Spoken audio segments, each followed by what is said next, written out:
Bonjour, bienvenue à cette édition un peu particulière du Carnet Techno. Je vous souhaite la bienvenue en Tunisie. C'est là où je me trouve présentement, où se tient ça vient de se tenir, où se tenait donc le symposium international sur les technologies de l'information et des communications en matière d'éducation ou appliquées à l'éducation, pardon. C'est l'Organisation internationale pour la francophonie qui organisait l'événement en collaboration avec le gouvernement tunisien. Et un événement donc international qui a permis une fois de plus aux différents pays francophones qui partagent cette langue de se rencontrer pour parler de l'utilisation des nouvelles technologies dans le contexte, je dis des nouvelles technologies, je devrais probablement parler d'Internet et d'ordinateurs, mais donc dans un contexte de l'éducation, particulièrement au niveau de l'éducation universitaire. Alors évidemment, c'est l'occasion pour les pays de voir ce qu'ils font, de partager des connaissances. Il y avait quelques ministres, des ministres de l'éducation de différents pays, particulièrement africains, mais je vous dirais que le gros des discussions, et c'est là où c'était intéressant, c'était que c'était des spécialistes, c'était un symposium technique, c'était des spécialistes des nouvelles technologies et c'était des spécialistes de l'éducation.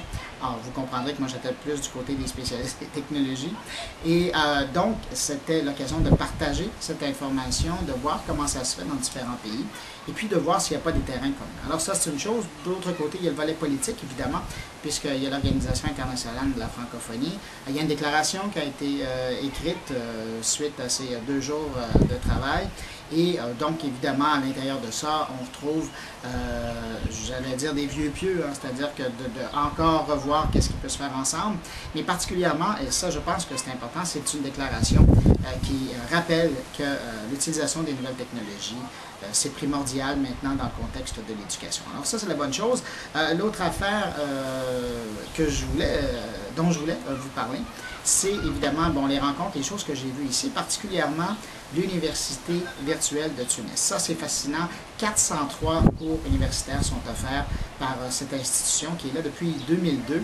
Une institution qui offre de la formation, enfin, il y a 200 diplômés chaque année de cours de licence ou de master, comme ils appellent. Et à l'intérieur de ça, évidemment, il y a plus d'étudiants que ça qui fréquentent, entre guillemets, l'endroit. On dit ici que les 300 000 étudiants de niveau universitaire ont accès à cette formation-là. Évidemment, pas tous la suivent, mais donc c'est gratuit. L'accès est gratuit pour 300 000 étudiants universitaires à 400 cours, imaginez. Et on dit que les étudiants étrangers sont les bienvenus. Particulièrement, je vous souligne qu'à compter du mois de septembre qui vient, il y aura un cours sur le logiciel libre qui va se donner. Donc, c'est un semestre et ça va coûter environ 64 $, l'équivalent de 64 $ canadiens, 100 dinars. En passant, si vous entendez crier, c'est que je suis à l'hôtel et qu'il y a des enfants qui sont en train de s'amuser à côté. Alors voilà, vous avez peut-être vu donc ces enfants qui s'amusent. C'était un plan de coupe en même temps, très utile.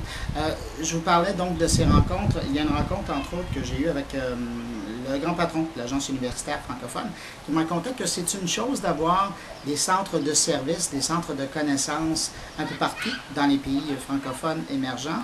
Mais de l'autre côté, il y a une autre réalité et c'est celle des régions qui sont mal desservies par exemple, les systèmes électriques. Et donc, il me racontait l'anecdote où tout devient très important quand on s'en va presque dans la brousse ou dans les déserts et où on amène un petit ordinateur, on amène une plaque qu'on déroule et qui va utiliser le soleil pour faire fonctionner l'ordinateur. Et là, tout est compté, même les clics et l'énergie que ça prend pour aller chercher des requêtes. Par exemple, j'ai appris, et 2 personnes m'en ont parlé ça pendant mon séjour ici, que pour faire un clic, une recherche sur Google, donc envoyer sa requête, cliquer et recevoir sa requête, c'est 3 watts d'énergie que ça consomme. Alors évidemment, vous imaginez que lorsqu'on commence à regarder la consommation dans ce détail-là, dans ce contexte-là, l'utilisation d'Internet pour la formation, c'est tout un autre monde. Et on me disait, par exemple, que dans ce contexte-là, on utilisait plus les clés USB. Alors, un formateur se rendait dans le village, utilisait la clé USB qu'il branchait sur les ordinateurs, et puis une fois qu'il partait, il laissait la formation sur les ordinateurs. C'est assez intéressant. Autre rencontre fort intéressante aussi, pardon, c'est avec Clément Duhem, qui est l'administrateur de l'Organisation internationale de la francophonie, et Pietro Sicuro, qui est directeur de l'Institut de la francophonie numérique. des choses, je vous dirais que dans cet ordre d'idées-là, je pense, et j'ai d'ailleurs posé la question à ces messieurs-là, et il y avait un sourire, il n'y avait pas de confirmation, mais il y avait un sourire qui disait non. Et c'est-à-dire que j'ai de plus en plus l'impression, quand on regarde tout le travail qui se fait par l'Organisation internationale de la francophonie, qui est très présente dans les pays en voie d'émergence, en Asie, en Afrique, qu'ils sont très mal perçus, ou ils ne sont pas très mal perçus, mais ils sont très peu vus dans les pays du Nord, pensons évidemment chez nous, mais aussi en France, en Belgique, en Suisse. Et là, de plus en plus, ils sont en train de travailler sur des projets Internet qui, évidemment, vont offrir de la culture aux pays émergents, mais également va être cette culture-là en ligne va être disponible aux pays des gens qui sont, comme chez nous, beaucoup plus grands utilisateurs de l'Internet. Alors ça, c'est intéressant. Et dans le cadre du sommet qui s'en vient, le sommet de la francophonie de Québec, il y aura plusieurs confirmations, plusieurs annonces qui vont être faites. Notamment, j'ai été capable de soutirer l'information qu'il va y avoir un grand portail, mais qui va être créé. Vous savez, si vous êtes friand d'informations francophones, ou de la francophonie. Il existe plusieurs portails faits par l'Organisation internationale de la francophonie dans différents domaines, que ce soit la santé, que ce soit l'économie, les affaires, un peu la politique, mais bon, une vingtaine de portails. Et là, on va regrouper tout ça. On veut faire un genre de portail d'information sur la francophonie. Ça, c'est déjà quelque chose qui va être fait. On va faire un retour sur un projet d'une bibliothèque virtuelle. J'en avais déjà parlé sur la Carnet Techno. Et là, on me dit que ça avance très bien. Il va y avoir des annonces qui vont être faites de ce contexte-là. Et la caméra avait fermé toute seule. Je poursuis mon propos. Donc, après la bibliothèque virtuelle dont on va avoir des nouvelles, il y a aussi, je parlais avec Pietro Securo de leur collaboration avec le groupe de travail de Nicolas Negroponte.